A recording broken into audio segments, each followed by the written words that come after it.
Okay.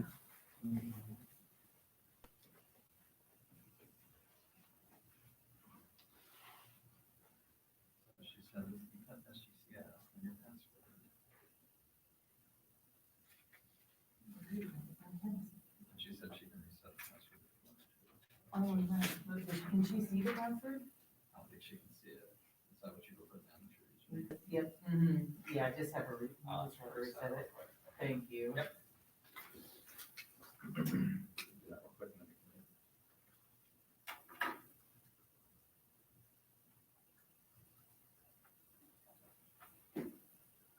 Okay, well, I think I'm here, so I don't know if you want to wait or. No. Get going, because it is. Yep. 7, so. You ready? Yep, I'm ready. Hello, everyone. We'll call this January 18th, 2021 Finance Meeting for Smith Green Schools to order. Smith Green Schools' mission is to provide a superior education experience that ensures success for every student through excellence in teaching and learning. Dr. Hall? All right, everyone will join me for the Pledge of Allegiance very quickly. I pledge allegiance to the flag of the United States of America and to the republic for which it stands, one nation, under God, indivisible, with liberty and justice for all.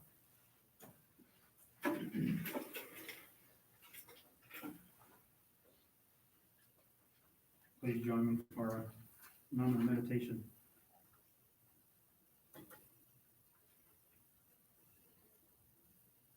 Thank you.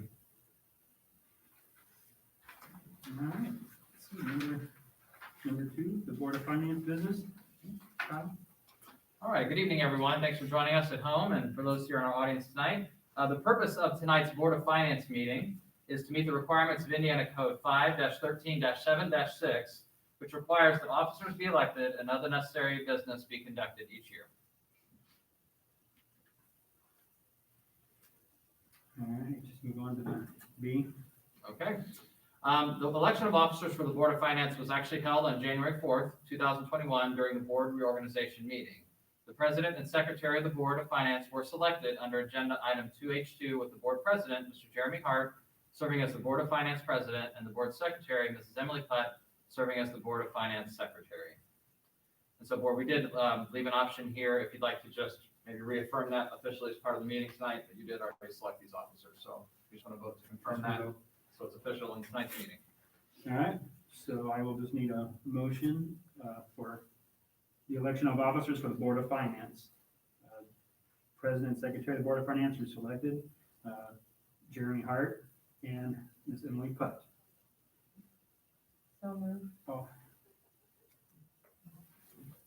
Need a second. And I will second that. All right, all those in favor, raise your right hand. Aye. Opposed? Motion carries 5-0. Very good. C, depository selection. Mrs. Royer. Okay, board, so every year we are required to just make it public and vote on our depository bank for our accounts. We have had Star Bank for years and years and years.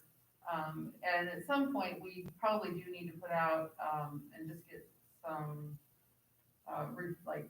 re-publicize it, or just make sure we're getting the best rates, I guess, is the easiest way to say it. But Star Bank has held our accounts for a number of years.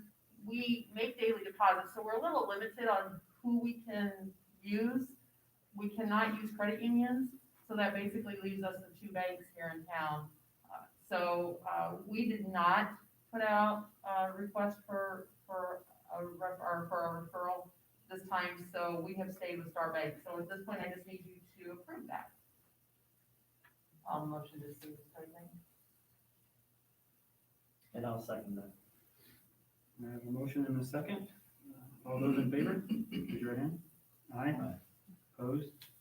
5-0. All right. D, permission to wait outstanding checks. Mrs. Royer. Okay. So according to Indiana Code 511-10.5, we are required, for you guys to vote that we would void any checks that are outstanding. Any checks that are outstanding past 2 years, are just automatically void, but we do need to make it public that these checks are voided. And so, I am asking you tonight to make it, official that these checks can be voided. These will be taken out of, put back into our funds. They'll be put back into the fund that it was written off of. So, the payroll check that is outstanding for 2 years was a substitute in the cafeteria. Just never cashed it. So we are asking to void that one, put that back into the cafeteria funds. There are 2 corporation checks, and these were food account reimbursements when their students left or graduated. Every summer, we reimburse the seniors' food accounts to the parents, and it seems like every year when we void these 2-year checks, there's always 1 or 2 that just never cash them. So that's what those 2 are. When you get to the extracurricular accounts, we do have some in there that I'm a little concerned about, and I'm planning to reach out to those individuals to find out if we can rewrite them, if they were lost. Obviously, I'll check the funds first, make sure they weren't reprinted and these did not get voided. If that is the case and these do need to be sent again to these individuals, we'll get that taken care of, because a couple of these are significant and they are previous employees. I really don't want to see them out that kind of money. So I will contact those individuals. We do have several, it looks like football sectional workers from 2018 that checks were not cashed. I'm not sure what happened there. Again, I'll check to make sure that these checks hadn't been rewritten and these just didn't get voided, or what the case is. But I will also, if that is the case and these need to be sent to these individuals, we'll take care of that as well. We also have a couple officials in here. Those I'm fairly certain were just activities that got canceled and the checks never got turned back into the secretary or to the treasurer to void. So that's a little rundown on the checks that I need approval to officially void from our accounts. Any questions, comments? All right, then I'll just need a motion to approve the deleted outstanding checks per Mrs. Roy's recommendation. I'll motion for permission to delete outstanding check. I'll second it. I got a first and a second. All those in favor, raise your right hand. Aye. Aye. All right. Chairman, Aye, we do zero. know we do have Kathy now. Oh. Yep. Sorry, Kathy. She's with it. All right. Subject E, financial condition report. All right. Board, this evening, I sent you as part of your board packet some screenshots that I pulled off the DUAB website, which is oh my gosh, I just suddenly blanked on what DUAB stands for, the Distressed Unit Appeals Board. Thank you. That is for the state of Indiana that keeps track of public entities and kind of monitors their financial health. A year or so ago, there was a new requirement put into practice that school corporations every year during the Board of Finance meeting need to review those financial indicators that are there on the website for public view, just to make sure the board is aware of what is in there, how things have tracked over the past years and whatnot. So I want to take a minute very quickly.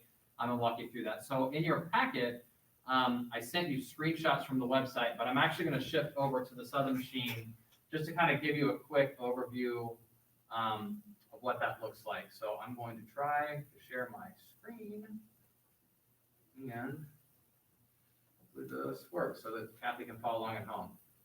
Kathy, can you see that at home?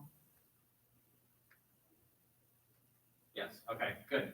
All right, board, so if you come here, we actually have a link straight to this on our website. If you go to the business office page, there's a link that says Corporation Fiscal Indicators. So if you click that, it will take you straight to this page. But otherwise, if you just search for DUAB, it will also take you right here because this is their main function here.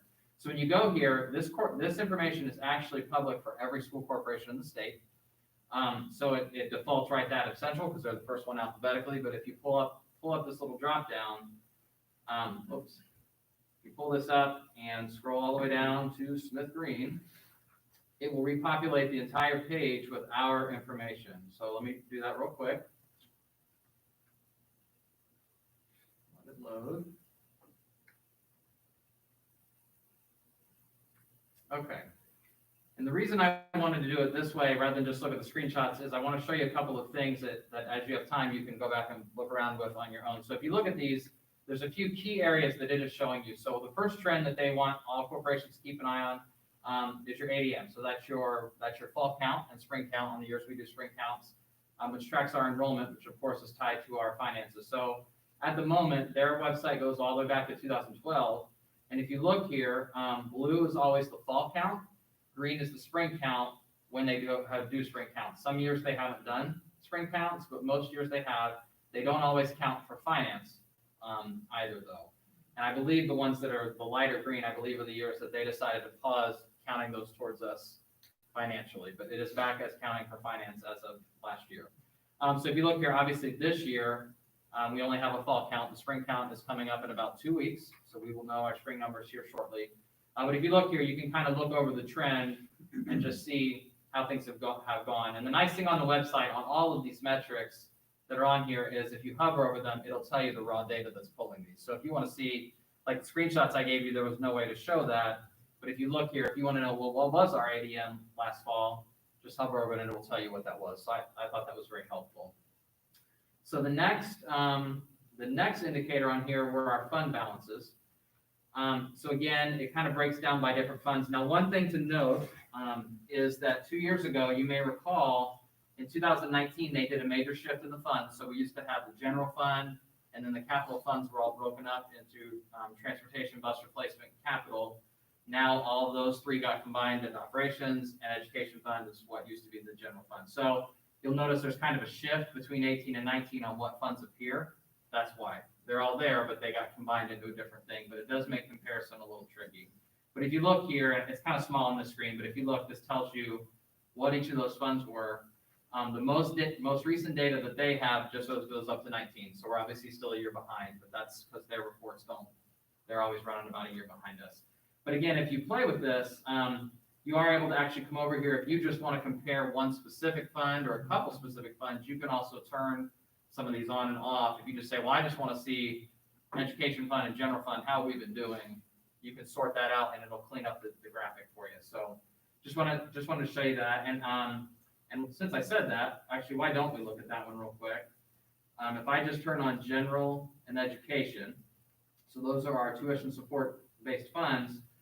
As I think we've discussed in the past, Smith Green there for a while was trending the wrong way. That trend has definitely started to come back the right way. So that's a good feeling. That's a good thing to note here. So anyhow, something that you can kind of play with, and feel free to ask any questions. If we look at the next one is our annual deficit surplus, very similar. It's showing you your revenue versus expenditures. So if you look here, green is our revenue, blue is our expenditures. Again, if you look back, there was a time when it was lopsided, the wrong way. Now things have shifted the other way, and our surplus is definitely increasing in the right direction also, which is what is allowing our cash balance to start getting back where it's supposed to be. So that's obviously a good feeling. And again, you can always sort these out also by funds if you want to kind of play with it and just see specific funds if you're interested in looking at that. The next one is our fund balance as a percent of expenditures. Same thing. All they're doing is taking year-end fund balances. I believe it's year-end for this one. And just kind of combining them all and basically saying as a percent of what you spend out, how are your fund balances looking? This one I would encourage you, if you're going to go back and look at this, to kind of play around. The board last year, when we talked about the percentages we were targeting, kind of made a decision that we didn't want rainy day to be included in that. We felt that was kind of a separate security net fund that we did not necessarily want to talk about when we talked about what's our safe percentage we want of operating cash. But right now, by default, that does show in there. This has every fund we have is shown. So if we turn that off, that obviously is going to suddenly change the percentages. And same thing here, even, we don't really take the referendum fund into that either now. That one is definitely skewing the most recent year because that's the year that kicked in, and that didn't exist prior to 2019. So anyway, some good information also just to kind of keep an eye on. The next one is our revenue by type. So this one shows just all the different places that we do receive money. So the top one, the very small one, is our federal money that we receive. That's about the smallest amount of funds we ever get. The blue, you could probably guess, is our normal state tuition dollars, so that's our dollars per student that we receive from the state, that's obviously the biggest.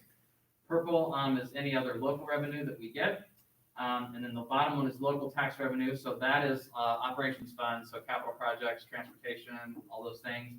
And then the one that doesn't start, you can probably guess, is referendum money, because again, that's only existed for a year on this chart. So you'll see the percentage that makes up. And if you want to see a breakdown, again, if you hover, it kind of shows you all the different places that money comes in for each of those categories, if you're interested in taking a look at that. And then, I think there's the last one. The last one, and this one, if you start comparing schools, this one won't apply to all schools, because not every school has a referendum. But for those of us that do, it is showing historically, you know, on a year-by-year basis, what percentage of your total revenue has your operating referendum been generating. So for us, this doesn't tell us a whole lot, because it's only 1 year at this point. But it does show that in that given year, that we got about that amount of money. And so I believe if I hover here, it'll tell me the percentage. This is really hard on this computer. But I think if you hover right at the dot, it might be easier at home when you have a real mouse, but I believe it'll tell you what the percentage was. It's about 8.5%, I think, of our overall revenue. So again, this one will be, I think, more informative once we get some history behind and we really start seeing the trends as we go. So overall, from Jody and I's perspective, and I think in discussing with the board last year as we talked about a lot of financial topics, we feel like things are definitely on the right track. I think we're heading the right way. It's no secret, and these graphics do bear out that there were some times that the district was running pretty lean. But I think we've turned that corner. The referendum has definitely had a huge hand in that. But also just good decisions and good planning, I think, are moving us the right way. So with that, I'm going to stop talking. I don't know if you have any questions on this. Or just want time to play with it, and you can always ask me questions later after you have time to go home and click around also.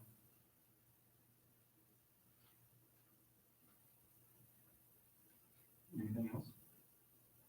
Anyone? Let's go ahead and adjourn the meeting. Okay, very good. All right, we'll adjourn our finance meeting, January 18, 2021 at 7:17.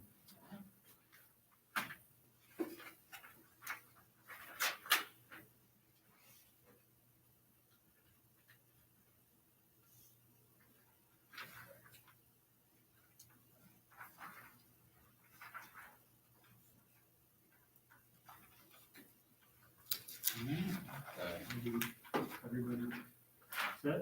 Yep. All right, I'll call this meeting January 18th, 2021, regular business meeting for Smith Green Schools. Kyle, do we have anybody? We have not received any emails with anything for the tonight's on the agenda. We do have one guest with us. I don't know if you have anything to speak to items on the agenda right now. Not right now. No? Okay, thank you. Follow along. All right, number 2, let's go on to the revised consent agenda. All right, thank you, board. And good evening again, everyone. On the consent agenda this evening, board, we do have a few items. We do have the board minutes from the regular meeting on December 21st, which was the prior board, and then the minutes from our reorganization meeting a couple weeks ago here on January 4th. And then the minutes also from the executive session that evening. We also have some revised personnel leaves. We did have a couple of additions. So on that form, Mr. Wansettler does have a couple of upcoming meetings for his IPLI professional development group that he's been involved with, which has been a great experience for him. So that's in addition to Mrs. Kostoff and Mrs. LaCroix's meetings that they have also coming up. We have accounts payable and payroll, as we do each month.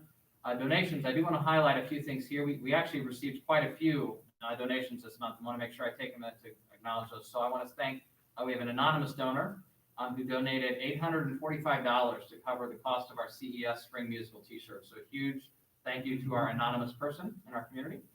We have a second anonymous donor, a different person. So that's why it's labeled anonymous number 2. This was a revised donation. Someone who donated an additional camera and some accessories for our athletic department to help us even further improve the live streams that we've had for our games. So a huge thank you to that individual as well.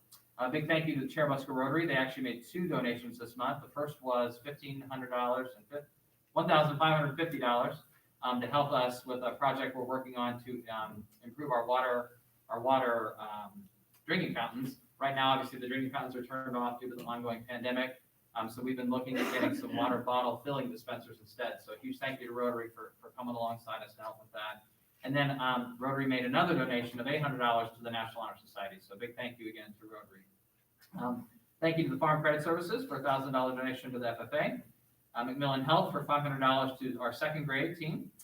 And then we also had generous donations in memory of Mr. Harold Norman, who sadly passed a few weeks ago here. And we have a list of individuals there who donated for a total of $965, which will be going to the finance department. So a huge thank you to those folks. Thank you to Precision Driving for a $500 donation to the high school. Thank you to Star Insurance Agents for a $1,000 donation to the baseball team. And finally, a big thank you to the Whitley County Community Foundation, who also is making a donation towards the water bottle filling dispensers, and they're actually donating $4,500. So between that one and the Rotary, that's just over $6,000 going towards that project. So a huge thank you to all those individuals. At this time, we don't have any field trips. And then the only other item here, we did have one additional fundraiser we needed to add for the junior class. They're doing a spiritware fundraiser to help raise funds for the junior class fund for upcoming needs. So that is everything on the consent agenda. I'd like to thank everybody for their donations, whether it was a business or personally. And we'll move on to, all right. Let's, I'll need a motion. A motion to accept the consent agenda per Dr. Howe's recommendations. All motion to accept the consent agenda. I'll second it. All in favor, raise your right hand. Aye. Opposed? Okay, 5-0. Dr. Howe? All right. Next item we have tonight is the personnel agenda. Not a whole lot on here. A few revisions on the ECA schedule there, just to highlight some basketball items on there for your consideration, and some baseball coaches. And then want to acknowledge and thank Mrs. Carol Sebastian, who just recently submitted her letter intent to retire at the end of the school year. So Mrs. Sebastian has worked as an interventionist here for us in elementary school. At the end of the year, she will have completed 36 years here at Smith Green. So quite a long time. Mrs. Sebastian has been a powerful asset to our kids and our community. She's been a phenomenal person to work with, and she will definitely be missed. But congratulations to her as she heads off to retirement after this year. And then also Mr. Strayer, our social studies teacher at the junior senior high, is submitting a request for some FMLA leave that will be coming up here. So that is everything on the on the personnel agenda. Okay. So I'll just need a motion in a second to approve Dr. Howe's recommendations for the extracurricular schedule. I'll motion to approve that schedule. I'll second. All those in favor? Aye. Opposed? Okay. 5-0. All right. Move on to legislative report. And Mr. Johnson, I don't know if you have anything yet for that. No, obviously we moved that forward and I'll be the liaison, but no, there's not been any communication to date. Very good. Other business. Okay. Board, this item does not need your approval, but just want to make sure you were aware of it.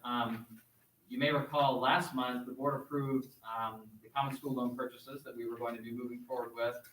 After that happened, Mr. Uckman was actually able to get us a lower quote for one of the items that have been approved. So this lower quote will save us close to $800. So I wanted to just bring that back and make you aware, since that will change what the board approved, but did want to at least, again, share that good news that we will actually save a little bit of money on that. So big thank you to Mr. Uckman for continuing to follow up on that and make sure we're getting the most mileage we can out of our dollars. All right. Approval of the extracurricular funds.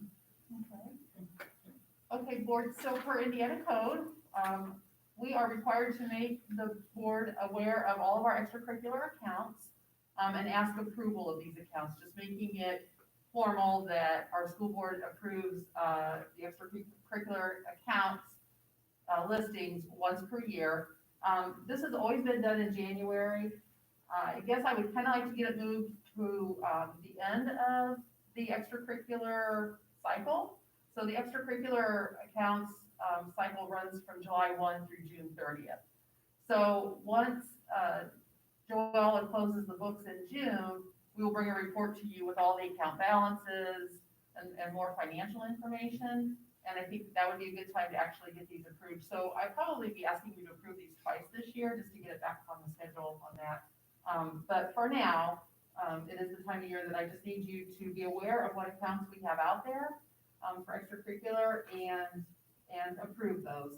I do want to bring one thing to your attention, and this is something that Kathy and Jeremy will probably remember, but we do have a class fund resolution out there, because if you'll see, we have a lot of previous class funds that go back to 2000. And back in 2012, the school board did pass a resolution that after these accounts have been on our books for 11 years, we will, for your recommendation, either transfer it to the next graduating class or roll them back into school funds. So the classes have 11 years to actually use the funds that they have left. Some of these class funds don't have a big balance in them. Some of them have, I think, back at that time, one of them was like $38. Some of them do exceed $300. Typically, at the end of the year, we try to get the classes to spend it down to at least $300, so they're only leaving $300 at the time they graduate.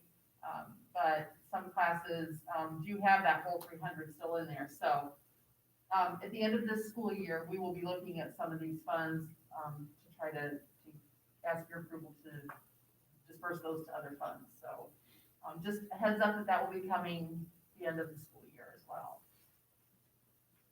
So at this time, I just need approval of these funds. Motion to approve the extracurricular funds. I'll second that. All those in favor, raise your right hand. Okay. Aye. Opposed? 5. All right, next is approval of paid leave resolutions. All right. Thank you, board. Okay, so board, I think we've discussed this before. In fact, I know we have. Last year, when the pandemic started, the federal government passed the CARES Act, which did a lot of things. Specific to schools, it generated some funding that helped support our schools through those first few months of the pandemic. It gave us some additional funding to help cover paid time off that was necessary, as well as paying any other expenses that were coming up. And part of that was that the federal government put into law that schools were required to cover up to a certain amount of time off for employees who may be quarantined or had to stay home due to the pandemic in some way. In addition to that, a lot of schools also worked with their employees to also cover time or come up with ways to allow folks' paychecks to not be disrupted, which really was the intent of that law, that we would do what we could to take care of our employees since our income was not being disrupted. In fact, ours was being supplemented by this money. Now, the federal government did renew and will be sending us new funding here very shortly, but when they did that, they did not extend the Emergency Paid Sick Leave Act, which means that those rules ended on December 31st. That actually came as kind of a surprise to schools because it was kind of assumed that if new funding was approved, all of those things would carry forward, but they did not. So we found that out in the middle of winter break. So we've kind of been moving quickly with our attorney and talking to figure out a way to move that, because we do have the ability to do that, but the board must actually take specific action saying, yes, we want to do these things and what the time frame is. So we spent some time working with our school attorney. We developed this resolution that we've attached here. Again, our attorney helped draw this up based on what we had been doing and what we'd like to do. And essentially, it just continues what we've already done, which is extend the leave that's guaranteed by the federal government. We just extend that same language, and then also added in what our practice had been, which is that anyone who is quarantined due to a school quarantine, so if we are saying you must stay home because of something that happened here at work, we are going to continue making sure that person gets paid during that time. so that they are not disrupted during, again, a school quarantine. Now, if the person is quarantined because of something they did on the weekend or whatnot, they will need to use their leave days or follow the process for that. But again, we just want to make sure we're taking as best care as we can for our employees, and do that. And again, board, as I shared when I sent this out originally, this will not affect our school funds. This will be completely covered by that additional money we'll be getting from the federal government. We actually still have funds remaining from the first allotment. We haven't even spent all of that yet, and we'll be getting an additional amount here very soon. So, board, this resolution mainly applies to our non-certified staff, and then a few other key individuals who don't follow under the teacher agreement, which we're going to talk about on the next slide in just a second. So, And I just wanted to add one quick note to that, I guess, and maybe you said it, I'm sorry if you did, but, this is only for those employees who cannot work from home. Right. So if an employee is able to work from home, they're still getting paid as if they work here, basically. Right. So if they are quarantined and either their job doesn't allow them to work from home, or they're just unable to work from home for whatever reason, that's when this would kick in. Is there any discretion if they have to take these days continuously, or if, I mean, say they get a negative test, like they get quarantined, they get a negative test, they come back, then they have to get quarantined again, negative, like, so Right. do they use these, without it being continuous? yes. Yeah. Yes, essentially, we worded it in such a way that, again, unless it is something outside of school relation, we will continue covering them as needed. So, yeah. Yep. So board tonight, just asking for you to consider approving the paid leave resolution, and this will expire on the last day of June of this year. This does not extend past that point. If by some horrible situation we are still in the pandemic in June, then we will come back and talk about what happens next. But at this point, we are only extending this through the end of our school year, which really is June 30th is when we reset for the next year. Motion to approve the paid leave resolution? All those in favor, raise your hand. Aye. Opposed? Next item, approval of memorandum of understanding regarding emergency paid sick leave. Okay, thank you, board. So the next item is almost the same thing, but it's a little bit different. So for our teachers, as you know, everything that has to do with their salary and benefits all runs through their master teacher agreement, which has to be negotiated every fall. So in order to make any sort of a change like this for them, we do have to enter into a memorandum of understanding, which is kind of the same thing, but it is actually an agreement that is made with our teachers association. And so Jody and I met with our association last week to share this with them, go over with them. They were very appreciative for this and signed the agreement themselves, but it does not actually take effect unless the board does vote to approve it, and then we add it. An additional step that has to happen for this is, assuming the board approves this tonight, then Jody and I have 10 days to actually submit this to ERB, which is the Employee Relations Board, because anything that has to do with teacher contract must run through Urban Indianapolis. So we will take care of that, again, assuming the board approves that. But otherwise, the content is the same. The exact same process is what we've done for all employees, and so we would just want to keep that consistent. And once again, like Mrs. Royer said, these days really only apply if someone's not able to work from home. And for what it's worth, our teachers have done a phenomenal job.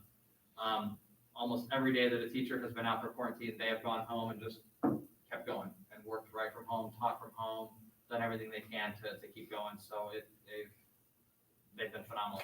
I don't know how I'm supposed to put it. So, board tonight asking for your consideration to approve the memorandum of understanding to extend the emergency paid sick leave for our teaching staff. Motion to approve the memorandum of understanding? No, second. All right. All those in favor, raise your right hand. Aye. Opposed? Okay, 5. Next, resolution for education fund operations fund transfers. Okay. I'll try to keep this short, but, I'm just gonna give you a little background so you know what you're voting on. So I think you guys have heard us talk about in 2019, all of our funds changed. We left general fund, went to education fund, left, the 3 operating funds and combined those all into one fund called operations. When that happened, the state also said that some of the expenses that we were taking out of the general fund, custodial and maintenance, salaries, benefits, and supplies, the superintendent's office, salary, benefits, supplies, school board salaries, legal services, some utilities, some insurances came out of the general fund. Those became expenses that were to be paid out of the operations fund. And so during that whole time, they also passed a law that said, allowed schools to transfer money from the education fund to the operations fund to cover those expenses. They also now have come and said that if you transfer more than 15% of your education fund revenue into the operations fund, you're gonna be on the naughty list. So, I have in this proposal, I have listed, in the last, basically the 4 paragraphs or the 5 paragraphs in the beginning is just basically saying, stating Indiana code about the education fund being established and the operation fund being established. But in the very last paragraph, I'm asking permission to transfer monthly on an as-needed basis, not to exceed $1,245,157.65, or 15% of the education fund revenue for calendar year 2021, whichever is the lesser amount. What I do is I transfer exactly what the expenses are for what used to be a general fund and now is an operations fund. I transfer exact dollars. I know exactly what expenses I'm transferring money for. So that's why I'm leaving myself the option. So it's gonna be whichever the lesser amount is, because I don't know for sure what my revenue for 2021 will be. So that's the reason for the wording in there. I guess a little bit more background. The 2020 education fund revenue through November was a little over $7,101,000. I transferred 11.44% of that, so I haven't come close to the 15%. I don't expect that we'll come close to the 15% of the education fund revenue this year either. But I keep track of that monthly so that I know where we're landing. I do not want to get on that list. So that's the meaning behind this resolution. It is Indiana code that the board must approve and give me permission to make those transfers monthly. And on the budget reports that I give you, it will show you the transfer amount each month as well. I'll motion to approve the education to operation fund resolution. I'll second. All right, a motion and a second. All those in favor, raise your right hand. Aye. Opposed? All right, 5-0. All right, next item, approval of the 2021 Transportation Handbook. All right. So board, we are joined this evening. Jeremy, I'm sorry, with your heart. I'm sorry, before we Go go ahead. on. Yeah. I just wanted to ask a question, somewhat related to that. Have they decided about the ADM count, if the virtual students will count here in February for us? At That, one point, I understood that they weren't sure what they were going to do with that. so that bill is being fast-tracked through right now. I believe it has already made it out of committee, and their goal is to have it approved and locked in before we get to the count day on February 2nd or whatever day it officially is this year. So I can't say 100% yes, because it hasn't actually been signed into law, but they have assured that that is exactly their intent and that they are gonna get it done. So we should get 100% funding for all students, regardless virtual or in person. All right. Thank you, Kathy. All right, transportation handbook. Yep. All right, so board, this evening, April Geiger is with us, who's our transportation director. She has spent some time the last few weeks, months, years, I don't know. Yeah. Kind of starting to review our transportation handbook and looking at some changes that, some of which are kind of overdue, some are fairly recent, just some legal changes and some wording things. It's kind of a start adapting this handbook and catching up. One thing I'm gonna say before I kind of turn it over to April is that several of our handbooks, are kind of overdue to have this have this gone through, and we've kind of intentionally waited a little bit until the new board was in place, so this is something we can all go through over the next 2 months. And even this handbook, I anticipate we'll probably take another look at in a few months to revisit even a few more things and to look at. But again, there were some changes that felt like it was time to really just go ahead and bring them to the board this month for at least your consideration. So with that, I don't know if there's any specific changes you want to kind of highlight or talk about your process, or just turn it over for questions, however you would like to So do it. first of all, it is kind of a lengthy handbook, and so our intent in the future, as Dan's saying, is to take it and separate it into two entities. So we have a handbook and we have a training manual. Because what has happened over the years, there's been so many additions to the handbook that really aren't, which is why you saw a lot of deletions in the later part of the handbook. Some of it was repetitious and some of it, I'm like, it needs to be more of a training manual. It's really not an employee handbook. So going ahead, that's kind of what I'll look to do. Dan sent a couple of questions that I think you all had, and it's always good, like I said today, to get fresh eyes on it, because I've drove for 22 years and I can't tell you how many revisions I've done on this handbook. So some of it is nice to get a fresh perspective. So thank you for some of that. So a little bit of background on one of the questions that had gotten raised was about the headphones.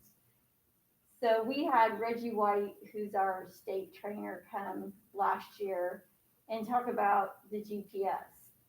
And one of the things he said is basically at that time, you weren't allowed to have it visible, but you could have a GPS and have an earpiece in. And so that was his suggestion to us of how to use a GPS while you're in the bus. Now, stopping there for a second, you're obviously not going to use it on a route, and you're not going to use it running down the highway to Central Noble. This was strictly just for those longer trips, an Indianapolis trip, an IU trip, something of that nature, a Chicago trip, something that truly needed it. So I don't want people to think we're out there just plugging in a GPS to run everywhere. So his recommendation was to do it that way. In March, coming forward, they revised it then of like what was allowable. So the new GPS section that was in there is basically a copied straight from code that was sent out on the memo. So that verbiage came from there. The question got raised though, which is good. So you can have a Bluetooth in, but then, even though the sections in there saying there's no personal phone calls, there's no texting, but you have this Bluetooth in. So where is the division? So looking at it today, we did go back, and here's kind of an example of what we thought could be added under the driver personal items to eliminate any confusion about when a Bluetooth is acceptable and when it's not. And kind of what I did was I put GPS functions via cell phone is allowable with a Bluetooth device or earbud. This would only be permissible during extracurricular trips that would warrant directional help. Bluetooth devices are not permissible for calling, texting, music, or any other function other than GPS directional assistance. So I think if we move forward and we do approve it, I'm good adding this in now, like pending approval with this addition, or we can look for it next time. But I think that's probably a better way to word it, that there is a true line of when it is allowable and when it's not. So I think there was a question about seating charts. So seating charts we've always had seating charts. We've always had the flexibility, and I'm going to say it's been easy for us to make our seating charts, but because of the way we've allowed kids to ride different buses, and we've kind of warranted to the needs of our community, we've been able to do that because we're a smaller school. But it's also caused issues in the long run with a lot of kids getting on wrong buses and, yeah, it's Monday, Wednesday, and Fridays, but, oh, wait a minute, we're gonna change Wednesday. So when all of COVID came up, and I sat through several meetings on the committee here, plus other committees with all of the area directors and coordinators, it really became imperative that we always be able to trace these students. I think overall, we were probably one of the more lenient schools because we gave our parents a choice of an AM and a PM bus. Some schools did not allow that. We have worked with our families throughout all of this. I get phone calls all the time of, I just had a new baby and I don't want to take it out, but I don't want to have to run to the babysitters now to get, it's okay. It's a 5-week change. We've changed it. We've had daycares that have had to shut down because of COVID. We've had babysitters that have gotten COVID. So there's been all kinds of things, parents, guardians laid off, job changes. I've been more than willing to work with families, and I think we've done a really good job with it. But it can't just be, oh shoot, I've got an appointment and I can't make it today. So seating charts have always been there. Seating charts this year are just too imperative because of the tracing, if that helps. Any questions? My only concern with just the appointment thing is, what if it's not necessarily an appointment, what if it is an emergency and it's like, today they gotta do something else? We've been more than happy to do Okay. that. A lot of times we'll run a separate bus.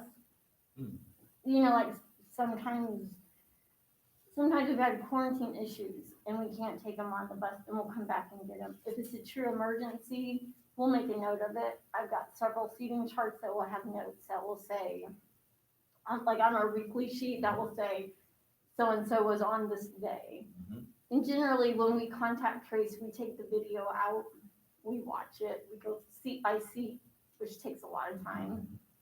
And we would know, oh, wait a minute, who is that? We'd have to go back. But saying that, it's the time of going back, pulling out a weekly sheet, going, oh, it's this student. Mhm. Generally, we can identify them because we're a smaller school, but it's just a lot of an additional time then. Sure. But it is harder to identify the kids this year because of the masks. Because I've done a couple of the contact tracings on the bus and you're like, what is that? No, it Yes. is, yeah. It is hard. You're So right. the seating charts are just super important, I guess. I don't know, any other questions on the handbook? Does that kind of help clarify where we come from? One thing I wanted to share, and Jane and I talked on the phone earlier, because I just wanted to discuss one of her questions. And just for what it's worth, back to the cell phone issue, I don't expect new board members to know this, but cell phones are actually addressed in board policy. It's policy A606. And so that's under state law and also under your own board policies that at no time can a driver ever be sending text messages, receiving phone calls, any of that when they're driving the bus. The only time that's allowed is if it's emergency and they have to pull over and stop the bus and do all those things. I mean, that's honestly, regardless of what the handbook says, that's a non-negotiable regardless of any of that. But as we talk today, I do think it would be wise for us to clarify, just so there's no confusion, that even though cell phones are banned, we all know that if you're gonna use the GPS, it's probably this now. Nobody goes, I shouldn't say nobody, few people go and buy a car anymore. Right. Because everybody, it comes with your phone plan and you Yep. just use it. So being realistic, we don't want someone to say, well, I need a GPS, but I know I'm not supposed to do that. Well, that's different. So we talked about some ways, and I think April kind of threw out a good option there. We'll want to run that through the And attorney. honestly, it's not something you're gonna see very often. It's on the rare occasion that you need that GPS. We talked about all kinds of, well, what if a coach told you where to go, or what if, and I'm gonna just tell you that sometimes when you're in a bus and you're maneuvering through traffic and you're downtown Indy and you've got a coach or a teacher, and then they go, oh, wait, it's not that easy. So it is just kind of nice to have that earpiece in, so you can plan and strategically place your bus where you need to be, just to keep everybody safe and Now, is the earpiece necessary? no. So March 3rd, they actually changed that. As long as it's not coming through your AM, FM speakers. Okay, and that's what I thought. And it was within, yes, within the driver's compartment. So that was the big change. But I guess the way I was thinking when I was going through this handbook, it was if a driver doesn't want a volume up and they would rather have that just in one ear, taking that setting, that line Making it out, allowable. right, then it Yep. would be permissible Yep. under that guideline. But I do think you're right, there's probably a clarification that needed to be noted, so you're not just seeing drivers with these headsets on, Yes. driving around, and you're Yep. like, what are they The doing? intent is not to be jamming to your Right. on the way down the highway. So no, it was a good point, yes. I appreciate the clarification, thank you. Any other questions in the handbook? So board, I would say this, if you're comfortable approving tonight, we can do that pending that language getting updated. I will want to run that through our attorney. Since anything goes in handbook, we run through the attorney. Obviously, since we just worked on this today, we didn't have a chance to talk to the attorney about it. If you're not comfortable, we can also just table this and bring it back next month. Leave that up to you. The only thing in this handbook that I would say is semi-urgent is the pay scale stuff is in here, and there was one adjustment we were hoping to get through sooner than later, just because there are some trips that may come up before we see each other again, that we'll have to go back and retro fix the pay for if the board hasn't approved the new pay scale, but it's not the end of the world either, so I guess I will leave that up to the board's comfort level. What do you think the time frame would be to have a revision to this with the items that we've discussed? I think that would be fairly quick. I mean, if you're talking just, adding in that line for the GPS section, 48 hours. that can be added very Worst case. quickly. I would be great with just making that addition into the handbook, and then, and I assume that you guys know this, but obviously these first couple of pages here, I have 4 pages of notes from the attorney of things he commented. So a lot of that had already, been changed. Some of his points, like I say, which we were already working towards, is separating it out. So those points I kind of like bolded for next time, but anything that he thought, may be a wording issue or may cover us better has already been changed to reflect that. So I mean, we can get the changes done in the next 2 days. I mean, we'll send it tomorrow, and he'll get it to us tomorrow or Wednesday, I'm sure. We just don't see each other again until the 15th of February, so. I think I would be comfortable as far as looking to move it forward, and with the note that we'll review this at the next meeting. Sure. To reapprove the revision. Yeah, we can do that. No problem. So basically bring it back again, just to approve it again with the updated language. Got it. But you're comfortable approving tonight? Yes, It is. since there's a reason Okay. to make these changes so that it'll avoid Yep. some additional work. Yep. Yeah, I think that would make sense, as I see it, We can do that. That's easy. because I think the language that's here is obviously an improvement over what we had. So getting that in place, and then we can look to, shore up any of the stuff that we think can use some additional improvement. And board, once we get that worked out with the attorney, we'll just send it to you soon so you can see if it meets what you had in mind or not. And that'll give us a month to sort it out before we see each other again. So, okay. So You're ready we to want to make go a ahead motion? and approve. Okay, so let's do a motion to approve the 2021 Transportation Handbook with the exception of the updated language. I'll make a note. Oh, second, sorry, yeah, Okay. second. All right, all those in favor, raise your hand. Aye. Aye. Opposed? All right, 5-0. Next item, Neola policy review or approval. None. All How right. about that? All right, I'd like to hear. Unfortunately, we meet with our Neola advisor tomorrow, Thank so next month it probably won't be none, but today it's none. Okay. So, All right. Number 7, public comments. Anything? okay, I have not received any public comments, and Mrs. Geiger has left, so that is that. Okay, board member and/or administrative comments. Sure. Principals, anything to share with us this evening? I'll go. Good evening, everyone. Just wanted to share some things going on at CES. We are embarking on week 3 of semester 2. To kind of give you some numbers, when we started this whole process, we had about 55, 60 virtual students. We're down to 31. So we brought back, and a couple of us trickled in last semester, but I think that's a true testament to our building and our teachers and people wanting their kids to be back in our building. But to piggyback off of what Dan said, when our teachers do go out, it is amazing. It is seamless. They are working harder than ever. Hybrid teaching from home, teaching from class. So it is amazing. And I think our numbers are a true testament to what CES has to offer. We some things happening for us. First off, I wanted to thank our anonymous donation for our t-shirts. It's hard knowing who that person is and not being able to shout their name from the rooftop and thank them, but we're definitely grateful. I think it shows again that relationship we have with our community and the value of our school. So very thankful to them. Recently, we pushed out some virtual performances. We did those, our first ever virtual performances for our Christmas program, and then our chimers and our sound masters also did that. Ms. LaCroix worked hard trying to figure out how that looked this year. And we also worked with a couple high school students to edit and make it a lot fancier than what we could. So very grateful that we were able to do that.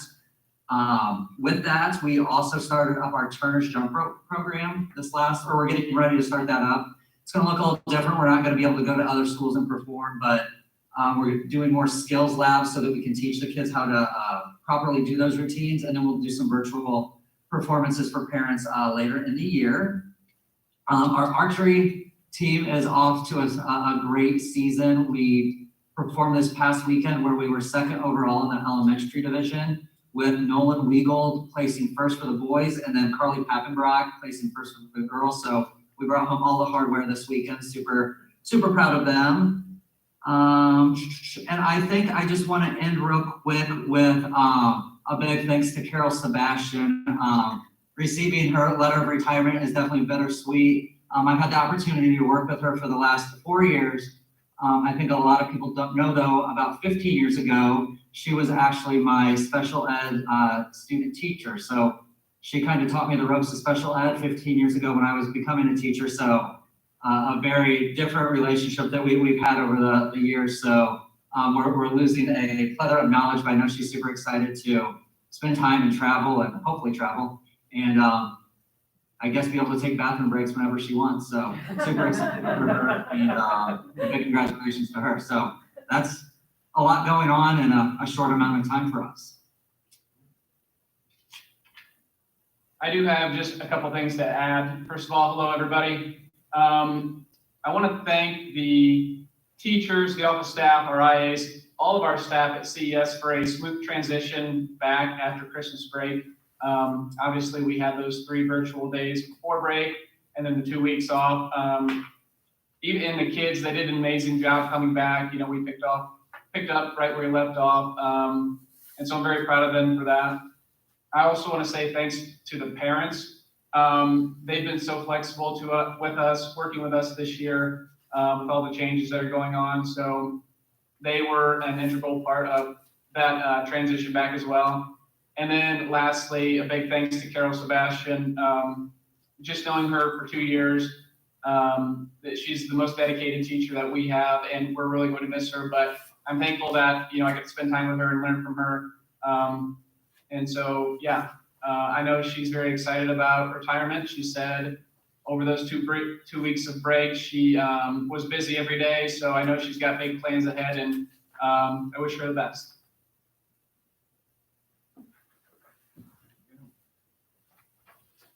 So real quick, while Mrs. Vera gets her stuff around, she has a couple things for you. Just a quick legislative note, and I won't go into a lot of detail yet on this because we're early in the session, but the big bills we're gonna start watching this year, almost all of them have to do with finances. And some of you have heard me speak about a couple of these, but there's, on the good news side, the governor shared his proposed budget recently, within the last few days, and he is proposing a modest increase for public ed, which is a win. That's a good thing, especially with revenues down in some areas here for COVID. However, we are going to be watching very closely what the legislature does with the voucher program and some other things that I think they may try to capitalize during this time we're all going through. So we're going to be watching that very, very closely. And we may be reaching out to you, board, to share your opinions there with our legislators on that.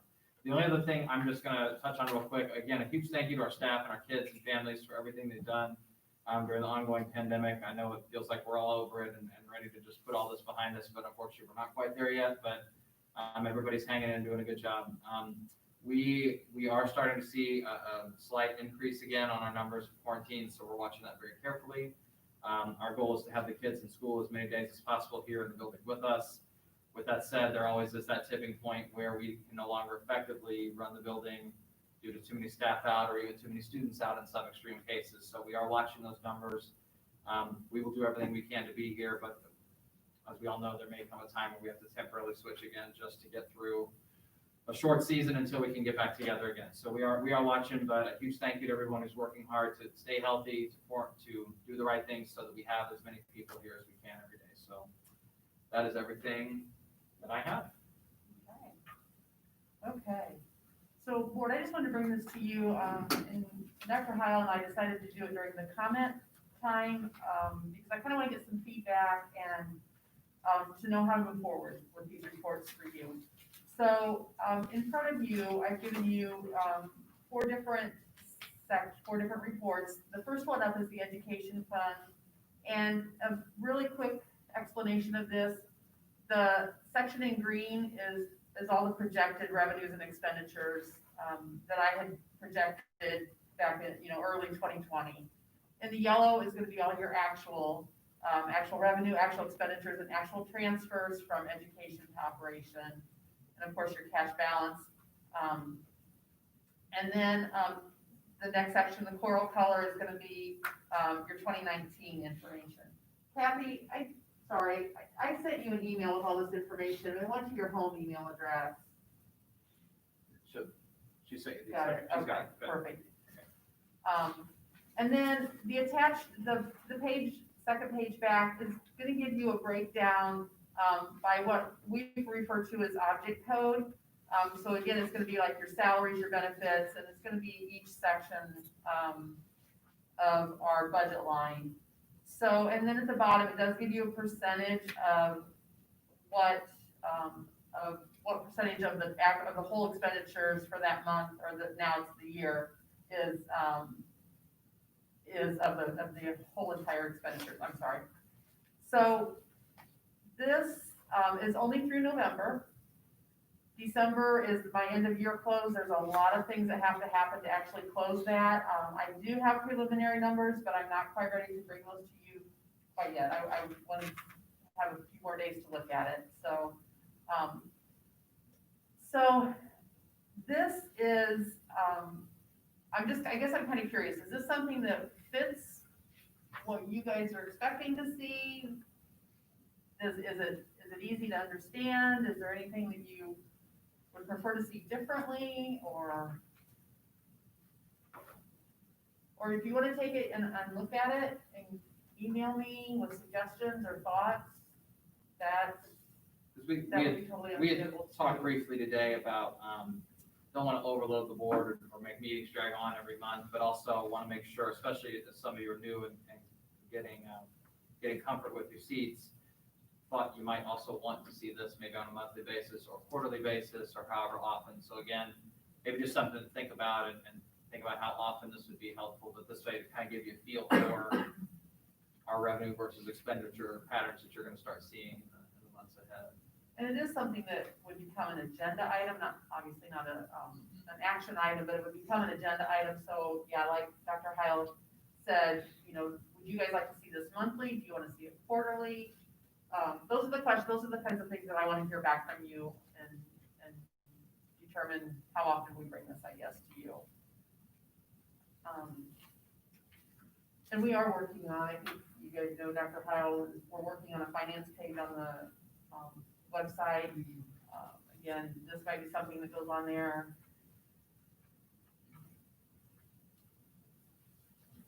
I have a question or a thought, Mrs. Royer. What do you expect in 2021? Because there were times since I've been on the board that we did expect shortfalls or some expenses to be rising without support from the state. And at that particular time, it was really helpful to see things on a monthly basis versus the quarterly. Okay. So do you have any thoughts about what's coming ahead for us? I mean, honestly, outside of what we talked about during budget season, no, I mean, not really.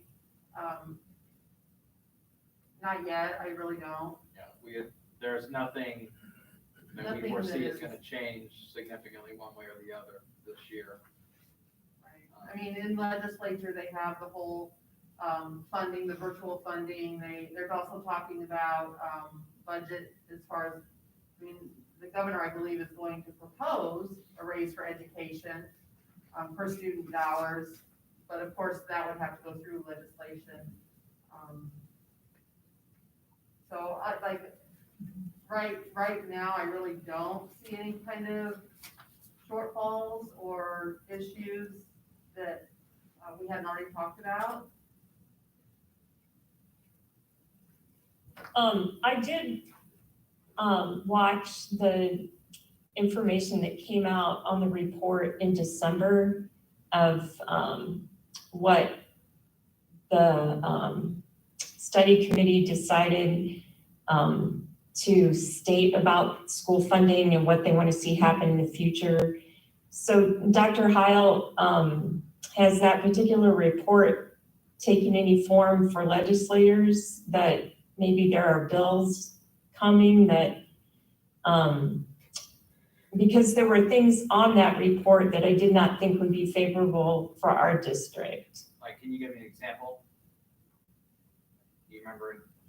Well, they talked about with the referendum funds, how many schools got them through, how many schools didn't get them through. That they were looking at recommending that there be no end once you passed a referendum. Our referendum was passed with thinking in terms of doing a referendum again in a period of years. And they were suggesting that there not be an end to the referendum. And I don't know what that could mean. In a district like ours, we were able to get a generous portion for the referendum from our community. So I'm assuming that will work well for us in the future. It just had some things in it about the referendum that I thought were different. I didn't expect to hear. I thought there were some other comments that were along the line of not looking at vouchers, not looking at amounts of money that were going to private schools from what used to be a portion of ours in the general fund.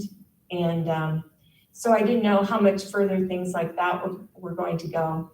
So I would like to hear at some point your thoughts on that report that came out in December.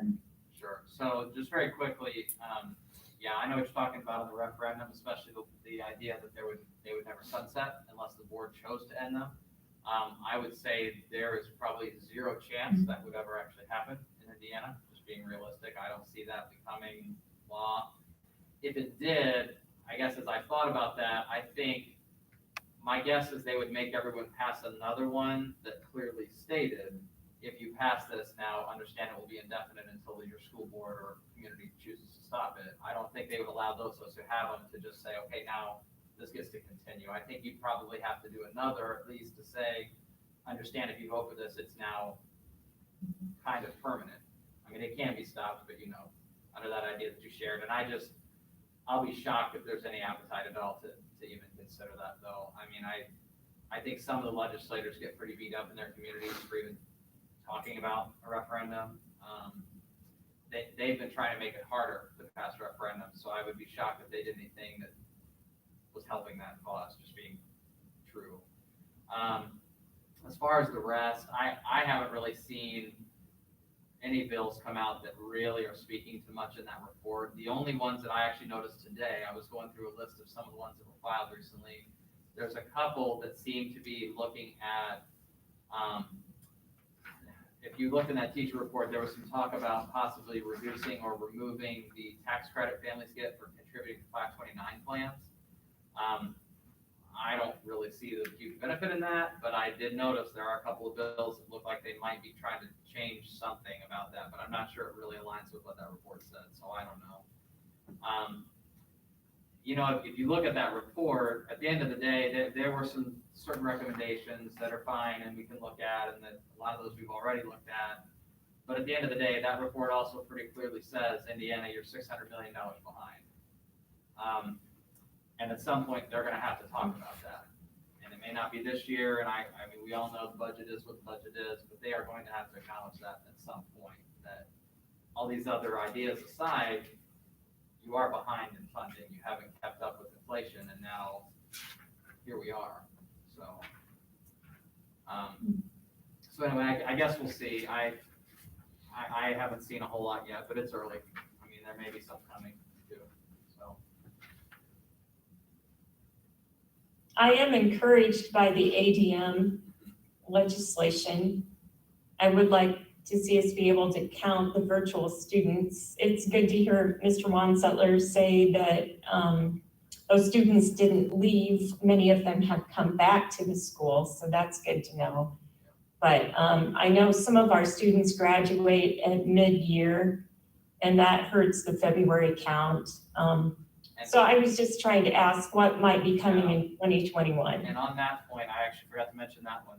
There is a bill, and there was this bill last year and it didn't go. We thought it was gonna go because I think it passed out of the House almost unanimously, and the Senate didn't even, they just dropped it.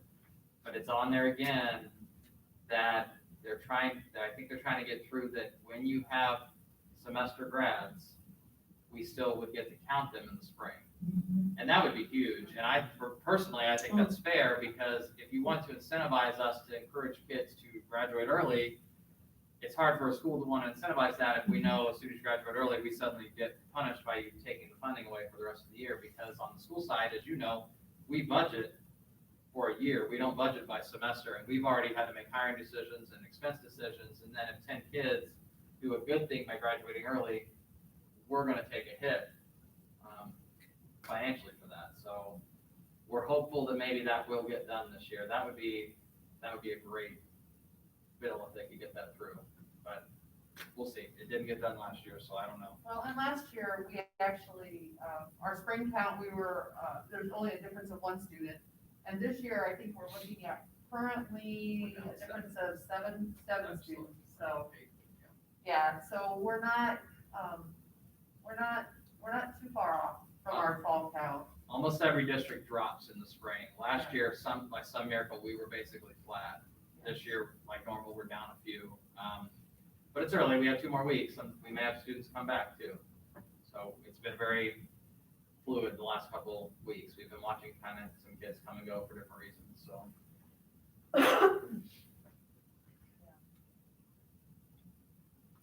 Thank you.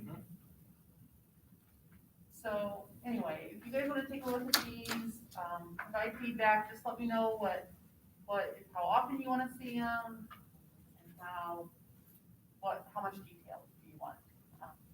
I did want to mention also that we did receive our 1782 towards the end of December.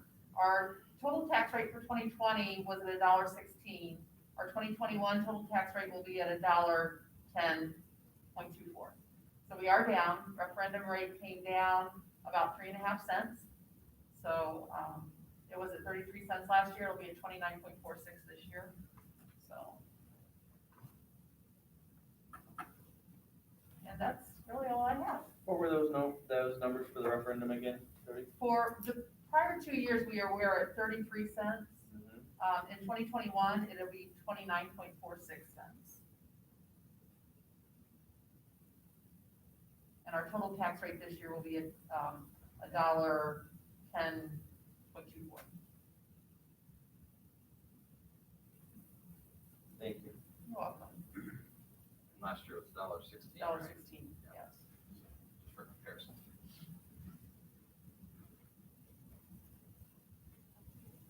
Board member comments? Anything? Yeah, Jody, I have to look at this and just Totally think fine. about it, yes. That is totally fine. And if anybody wants to come in, if you want to sit down and we can go over it individually, just to help you guys understand, I am more than happy to do that. So I'll probably just ask that it be after February 1 because I have until the end of December to get all of those state reports in for the whole year. So it just is a kind of a busy time. But anytime after February 1, I'd be happy to sit down and go over everything individually. And I know she just said this, but again, as you think about that, also think about the second pages, just how much detail is actually beneficial. Because as you know, when we did our, when we sat through our binders, we showed you all the lines. I doubt you want to see all the lines every month because that's a lot. And that's kind of crazy to look at that. But also don't know if these are the groupings that also make sense because there's different ways she can group this information for you or how much detail. So, and think about it. Just let us know whatever.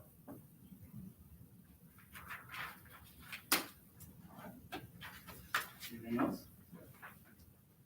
Thank you, gentlemen. Thanks, guys. Okay. I'd like to thank Carol for her dedication to our school, and we hope you enjoy your retirement. And on that note, I will close the regular board meeting for January 18th, 2021 at 8:17. Excellent, thank you. Kathy, I'm gonna end this meeting and then I'm gonna start the second link for the executive session in just a second, okay? All right. Thank you, Mr. Cooper. See you tomorrow.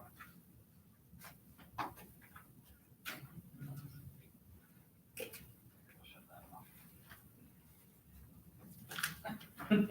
You wanna say anything to your friends at home? 3 more seconds. Right.